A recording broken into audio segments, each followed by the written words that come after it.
Okay, so this is section 2.1.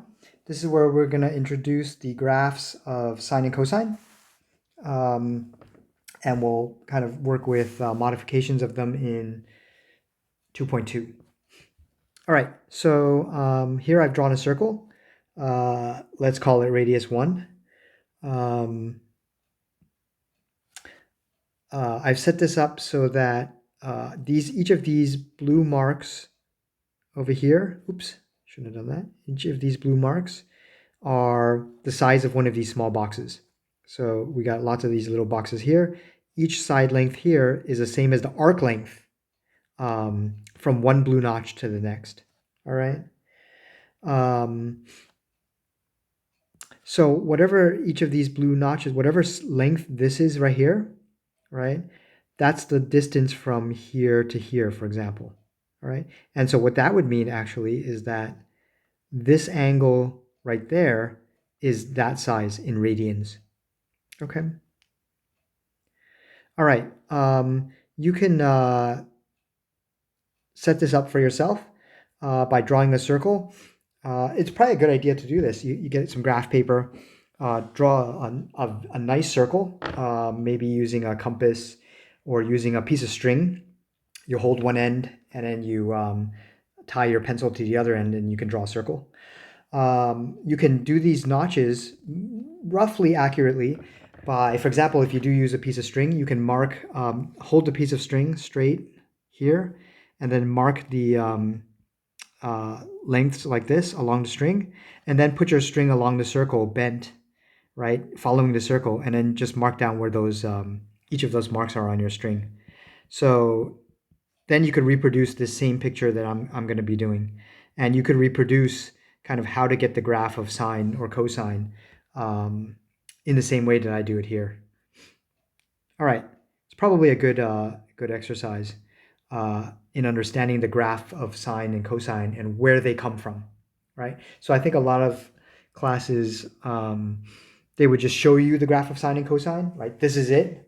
I think this is a nice way to see where it comes from, and also to see how it relates to our definition of the radians, the radian measure, because we need the radian measure in order to draw this. And so this emphasizes the fact that when we talk about the graph of sine and cosine, the x-axis measurement is in radians and not degrees.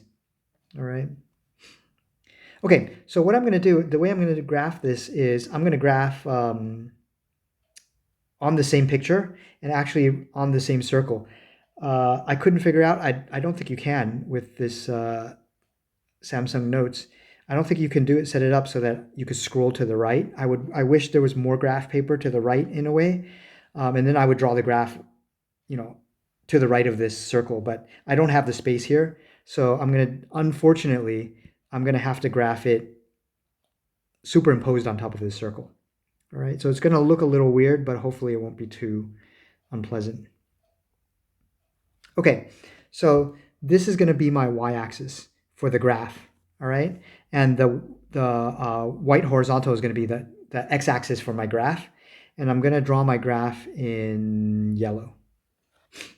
Okay, and again, the only reason I'm doing it superimposed here is because I couldn't figure out a way to scroll to the right on this tablet and still have this grid. Okay, so when we graph sine and cosine, the horizontal axis represents radians. So each notch represents the same amount of radians as you go from one notch to the next. All right. Okay, now let's think of it like this. So this 0 radians, at 0 radians, right? I'm looking at just a horizontal angle from here to there, right? What is the, let's draw sine here, right? Sine of theta. So the coordinates of this point right there is cosine theta comma sine theta, right? So sine theta is the y coordinate of my point. So my point is on the x-axis, so its y-coordinate is 0. All right. So that indicates that, and we kind of already know this. We've talked about this. That sine of 0 is 0. Okay, so the first point on this graph is going to be right there. All right. And again, I'm going to be graphing this by plotting these points. It's a terrible, terrible way to graph in general. And we'll be doing graphing this week and next week. You are not allowed to graph this way. But we're doing it this way just to get the basic picture for sine and cosine. All right, so I think it's okay to make an exception here. Okay, now, next, I want to figure out what the value of sine is at this point, right? What is this point? This point is this amount of radians, right? From the origin. Okay, what is that amount of radians from the origin? What does that represent in terms of a circle? Well, that's going to be where this notch is, that angle right there. All right, so that angle, as we said, represents this many radians. Okay. Uh, Again, this arc length right there is exactly one square side in length. Okay, so what happens is this point right there represents that angle right there. And so sine of this angle is the y-coordinate of that notch right there. Okay, the y-coordinate of that notch, I can just kind of translate it all the way down to here, and it's just under that line. Okay, so this is why, one of the reasons why I wanted to draw this picture to the right of my circle, because I'm just going to be translating these notches over essentially. Okay, so let's do another one, and just to make sure we're kind of comfortable with this. So the next point I want a value for is this one right there, right? The total radians from the origin to this point right here is 2 square sides worth, right?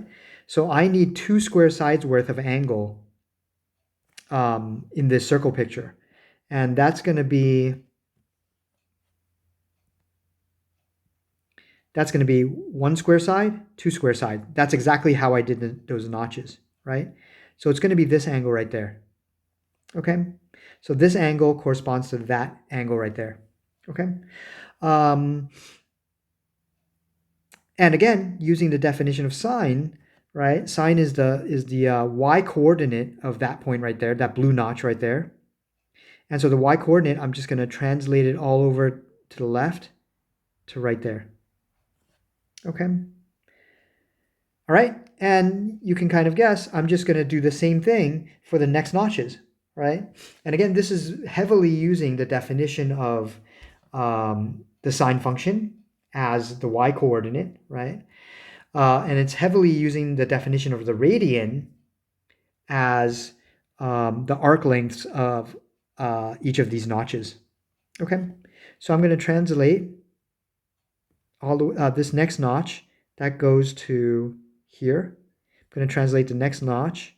That's going to go to somewhere like here. Next notch, it's going to go somewhere like here. Next notch, I guess I need to stick in a few more of them. This next one is going to be something like here. Next one is going to be something like that. Next one's going to be something like, oops, something like that. And then here, and then here, here, here, here, here, and then I'm going to the right now just to have more space. Oops, what's going on here? There we go. Let me zoom in a little bit. There, there, there. Okay. Okay, so what I've actually calculated here is values of sine for each of these notches. And you can see that the range of my calculation goes from the horizontal angle, right, to the vertical angle. So from 0 to pi over 2, right? So this graph covers, here is theta equals 0. Right there is theta equals pi over 2, right? So the last notch is right there at the very top, and it corresponds to, it corresponds to that point right there. Yeah, I guess I missed a little bit, pi over 2. Okay. So what you see is the graph of sine, it goes from 0, comma 0, and it goes up like that until it gets to pi over 2. All right.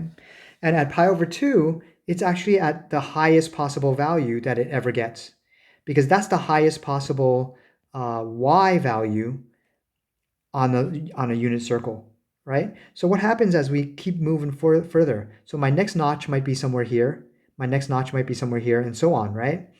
So what you can see is the y value, it starts to decrease, right? So my next notches would actually be, let me do it in the original color here. My next notches would be somewhere like here, and then here, and then here, and so on. So the graph would actually start to decrease from here, past pi over 2, right? So it'd start to decrease like that, okay? All right, so if you think about it, the notches as we go in the second quadrant are actually all symmetric to the notches on the other side, right? This notch is symmetric to that notch. This notch is symmetric to that notch in position. And so you can imagine if we continue drawing the graph, this hump is going to start going down and down and down in a way that it's symmetric in shape to the graph between 0 and pi over 2. All right, so let me draw an actual graph down here. Let me draw it down here, just smaller. So 0 is here. Let's say pi over 2 is here. 1 is there, right? From 0 to pi over 2, I'm going up. And then at 1, I'm at the highest. At pi over 2, I'm at the highest point. That would be in this picture. Sorry again, right over there. Okay. And then as I move on to pi, right, which would be as I move along the notches all the way until I get to down here, right, I'm moving down to there, and this hump here is symmetric to that hump there. Okay, because again, each of these notches as I continue are going to be in a symmetric position to the notch on the opposite side. All right. Okay, now if I continue even further from pi to 3 pi over 2, I get more notches, right? But the notches here are symmetric to the notches up there, right? Except these notches are below the y-axis. And so what happens is I'm going to get another hump that's going to be symmetric to this previous hump, except below the y-axis, all right? So it's going to look like this. Oh, this is... Let me redraw it down here. Somehow I didn't do continuous pages by accident. So 1 pi over 2. So this goes to here, and then to pi down to there, and then 3 pi over 2. It would be like that. And then if we continue, right, through the notches here, you have this symmetry on the other side. And so that means that this hump is symmetric to the last hump. Okay, except going in this direction. All right. So if you kind of think about sine in this way, in using the original definition and using the definition of the radians, then this is your graph of sine. Okay. At least between 0 and 2 pi. Now, of course, if you can continue this, right, just going, you'd be, once you finish 2 pi, you'd just be going back along these same notches again, right? And so what happens is the same graph would just continue, except it would kind of continue in that shape, right? So in a way, you can think of sine as consisting of this hump and then kind of reproduce multiple times, except, you know, perhaps reflected or shifted upside down or something like that. All right. So this is what the graph of sine looks like as we get bigger and bigger and bigger, right? So here is pi, right? Sine of pi should be 0. That makes sense, right? Because you're looking at that point right there, and that has 0 y coordinate because it's at -1 comma 0. All right. Okay.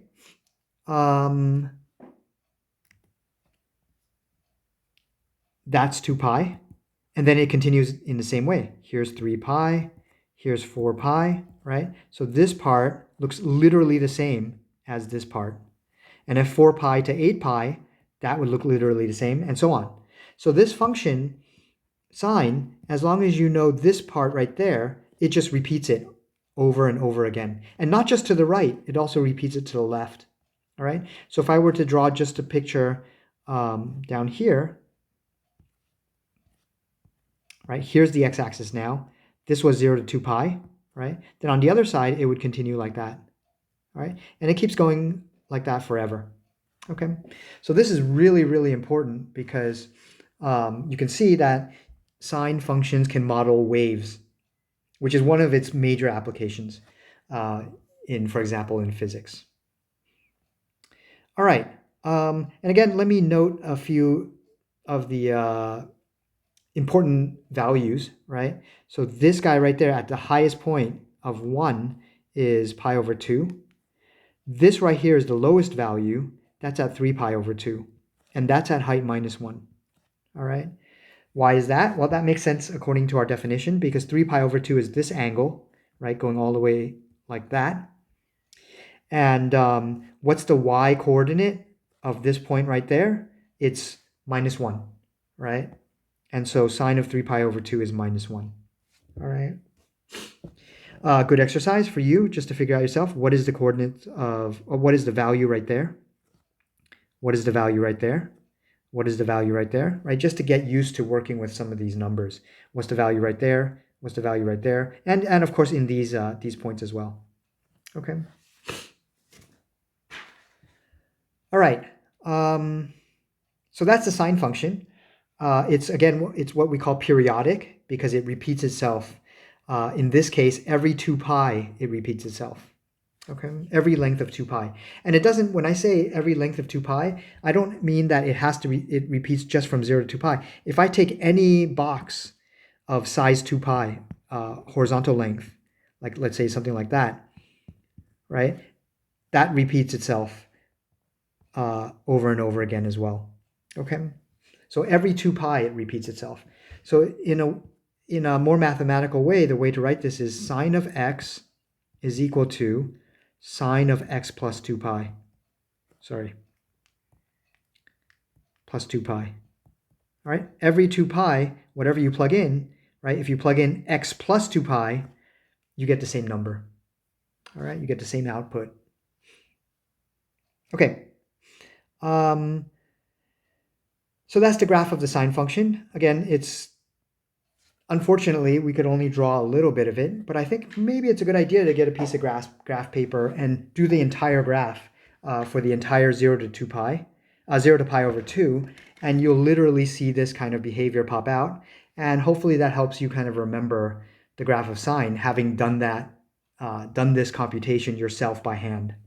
All right. It's always easier to remember something if you've kind of figured it out yourself or done it yourself, as opposed to watching someone else do it.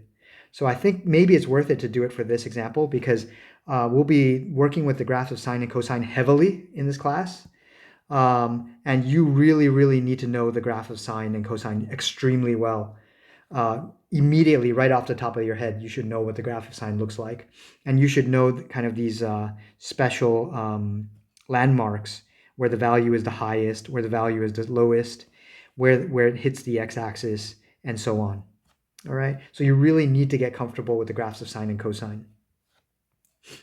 All right, so I highly recommend you actually do this with a piece of graph paper or something like that, because I've noticed that oftentimes it takes people a while to get used to the graph of sine and cosine, and you really want to get used to it as fast as possible.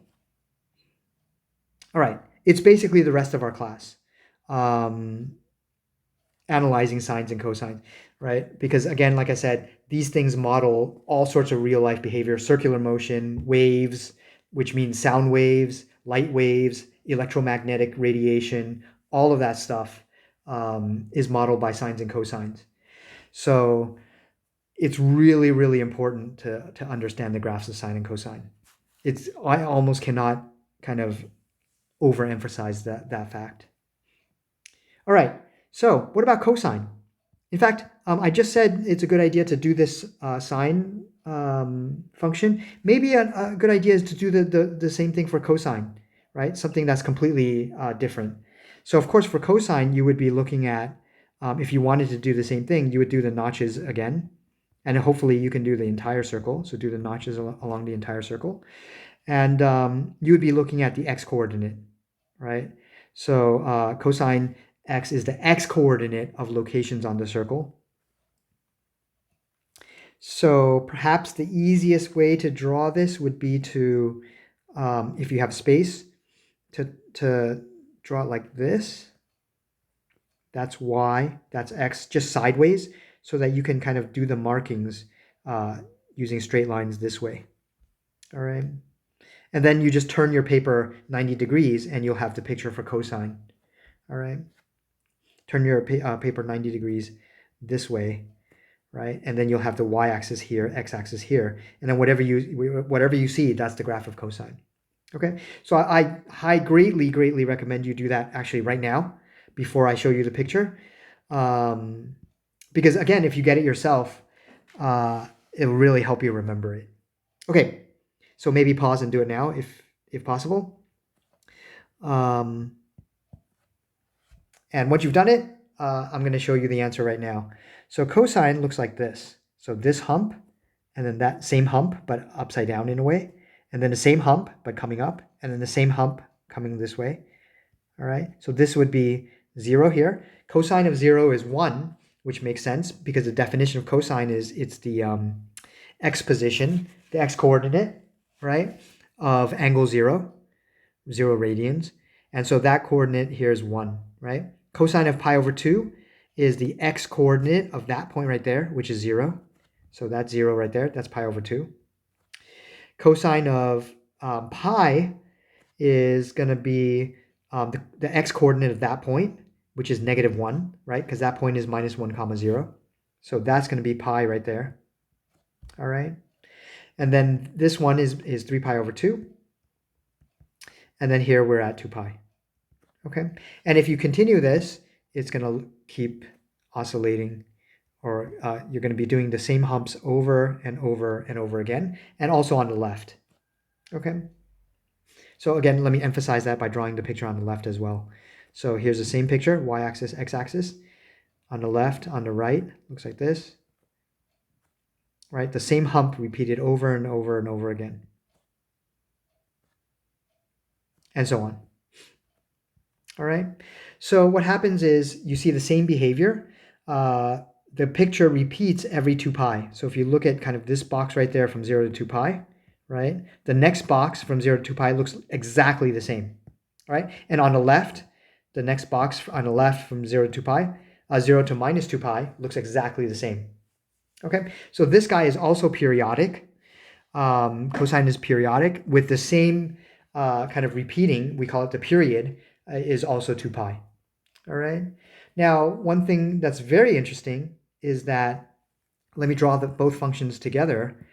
Sine looks like that from 0 to 2 pi. And cosine, so this is sine of x. Cosine of x looks like this. Oh, that's terrible.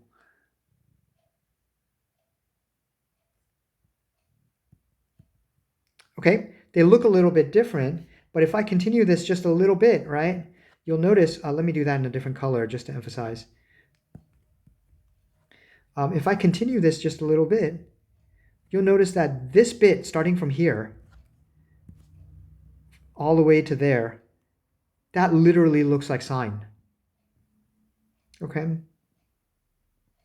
So what happens is we can immediately see from these pictures that there's a relationship between sine and cosine, where cosine of x is just the graph of cosine of x is just the graph of sine of x shifted, right? So for example, if I shift the graph of we can think of it like this: if I shift the graph of cosine to the left by pi over 2, right? Sorry, that was reflected. If I shift it to the left by, actually I need to start from here. If I shift it to the left by that amount, right, then I'm going to actually just get the sine graph, all right? Or if I shift it to the right by this amount, I'm going to get the sine graph. Right? Alternatively, if I shift the sine graph left by pi over 2, I'm going to get the cosine graph. All right.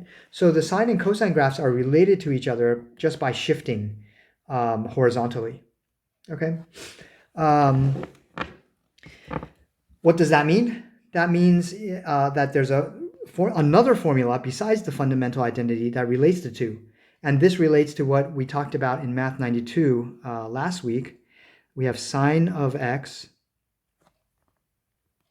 If I have, sorry, sine of x plus pi over 2, right? What is the graph of this from Math 92? This is the graph of sine shifted to the left by pi over 2, right? So this graph up here, and let me continue it a little bit, shifted to the left by pi over 2. So if I shift everything to the left by pi over 2, I'm going to start my hump right there, right? And that literally looks like cosine. Okay, so this is actually equal to cosine x. So this is a very nice identity that sometimes you can use to relate sine and cosine. That's an alternative to the fundamental identity. All right. In the same way, like I said, if I take cosine, the graph of cosine, let's say from here, and I shift it to the right by pi over 2, right? Cosine of x, I want to shift it to the right by pi over 2, so minus pi over 2. See, if I shift this to the right, everything shifts to the right, I'm going to get literally the graph of sine. So this is sine of x. Okay, so you can relate the two trig functions very, very easily to each other. Okay, and that is because each of these humps have exactly the same shape and size, right? All right, these identities are really, really nice because, again, in a way, they tell us that if I understand cosine, for example, then automatically I understand sine. If I understand sine, then I automatically understand cosine because I have relations between them. And we're going to use this in the near future when we talk about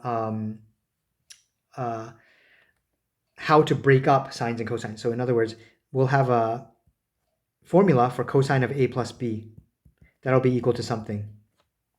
And we're going to obviously want to know what the corresponding identity is for of sine of a plus b. Well, we don't need to, so it's going to be very hard for us to figure out the identity for cosine a plus b. It's going to take a lot of work. In fact, we won't be able to explain it fully until the end of the semester. So it's a lot of work.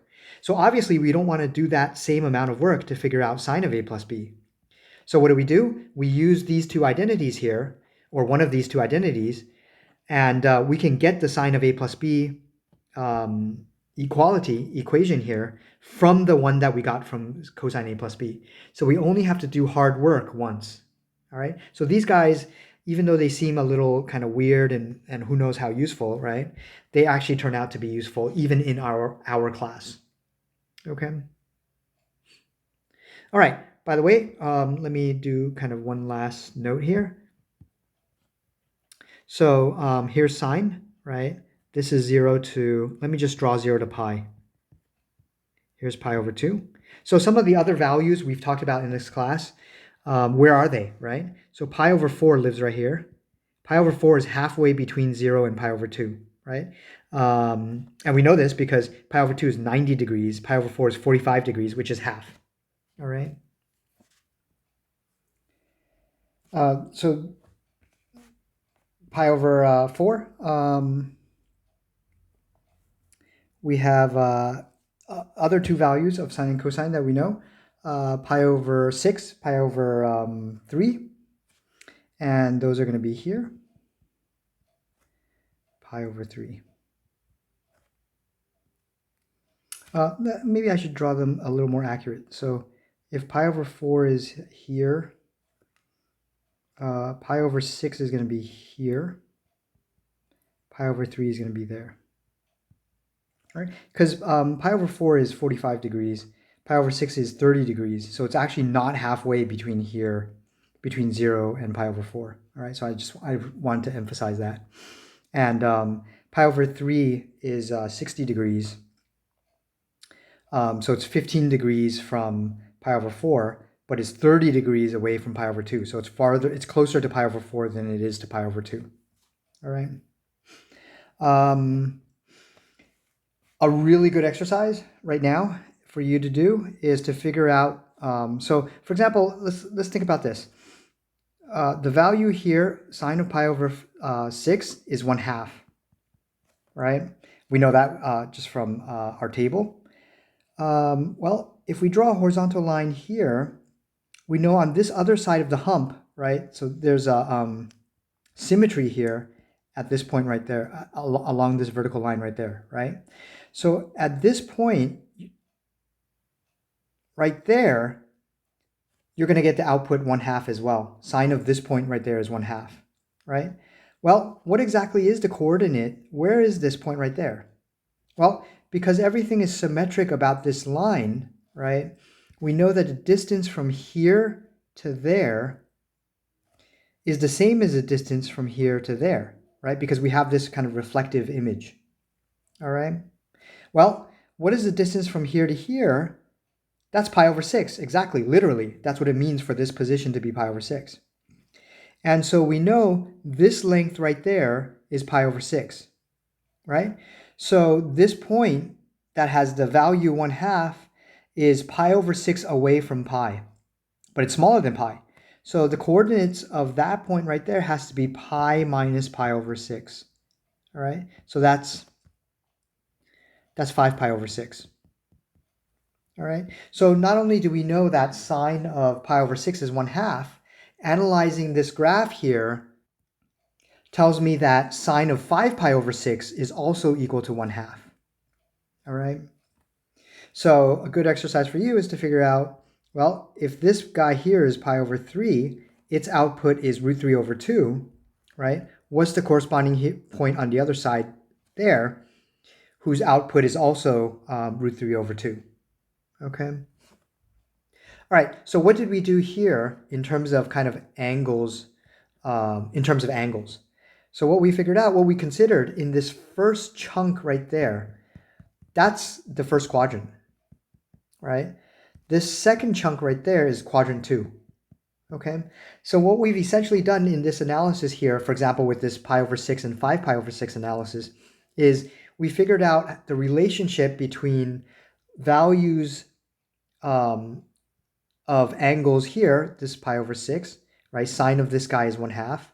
And we also know this guy here, sine of that is 1/2, when this angle here is pi over 6, right? Because that angle there being pi over 6 is the same as saying a distance away from pi, because the flat angle right here is pi, okay? So in this way, you can figure out the values of sine at many points. And if you continue this, for example, from pi to 3 pi over 2, you would be figuring out values of sine here. And if you continue one more hump, you would be figuring out values of sine there, quadrant 3 and quadrant 4. All right. So I said in the 1.6 lecture that they had a way of kind of figuring out values of sine and cosines in the other quadrants, right? If you knew what the value was in quadrant 1, using what they call reference angles, you can actually do exactly the same thing just knowing this kind of hump structure of the sine function. All right. So for example, quadrant 3 lives right there. This represents quadrant 3, right? And you can see that this hump there is symmetric, for example, to that hump right there, right? Or symmetric to that hump right there, whichever one you think is most convenient to think about. But, for example, knowing the value of sine right there, right, where you have this distance here, tells you the value of sine right there, where you have the same distance right there. Okay? So in particular, like I said, we know sine pi over 6 is 1/2. What is this point right here? Pi over 6 away from pi, right? That guy there is pi. That one is going to be pi plus pi over 6. So that's going to be 7 pi over 6. So sine of 7 pi over 6 is going to be negative of 1/2, right? We know it's negative because it's below the y-axis, all right? So that's minus a half. Okay. So we've concluded sine of, well, we know sine pi over 6 is 1/2, but we know that's also equal to sine of 5 pi over 6. And we now know that's also equal to sine 7 pi over 6. And you figure out what it should be equal to in the fourth quadrant. All right. Okay. A very good exercise is to do exactly the same thing for cosine. All right. So cosine looks like this. So you know cosine pi over 6 is root 3 over 2, right?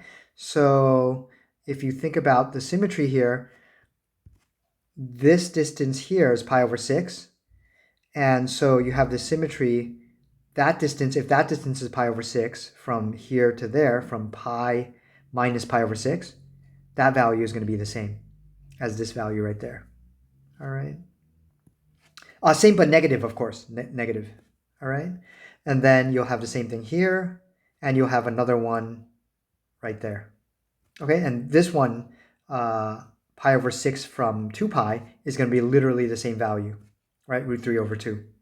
Okay, so in this way you have, you know, we actually know many more values of sine and cosine than we originally had perhaps memorized. Okay, super important because in the near future we're going to be solving equations involving sines and cosines.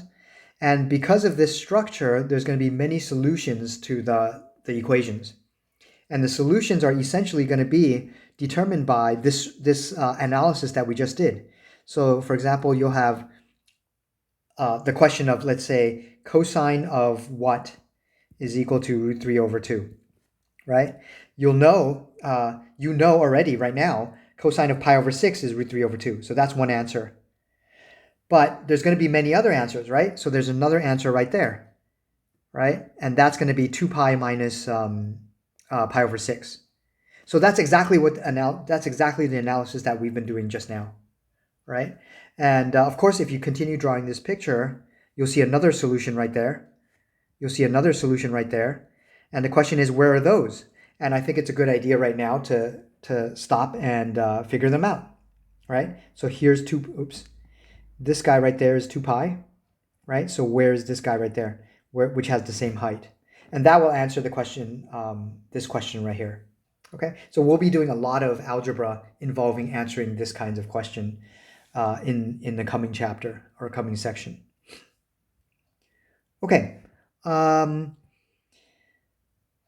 pretty soon we'll also talk about, so one thing you notice is that cosine, when we continue this, right, it's symmetric across the y-axis. So we'll talk about that very soon. We're not going to talk about that right now. We'll hold off on that. And sine continues kind of in the opposite way. Whatever was positive here is negative on the other side, right? We'll talk about that in the near future as well, but not right now. Those are super important features of the sine and cosine function, but we're just going to hold off a little bit on talking about those.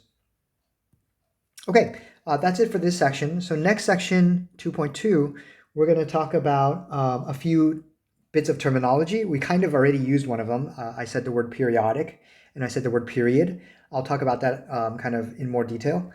There'll be the word amplitude. There'll be the word frequency. All of those are related to, in real life, lots of real life phenomenon. The period is the wavelength of a wave. The frequency is how fast a wave is oscillating, for example. The amplitude is the intensity, in a way, of the wave. And also in 2.2, we'll talk about how to graph modifications of these guys, right? So right now we know the graph of sine and cosine. So the question, a natural question would be, what is the graph of sine of 3x plus 5 minus 7 times 10 right there, for example? Okay, so for that, you're going to want to watch or at least figure out the content for Math 92. That lecture will discuss how to do this kind of modification for any function, not just sines and cosines. And then in the 2.2 lecture, I'll just say a couple words, because if you understand the Math 92 stuff, you automatically, you'll know how to do this. All right.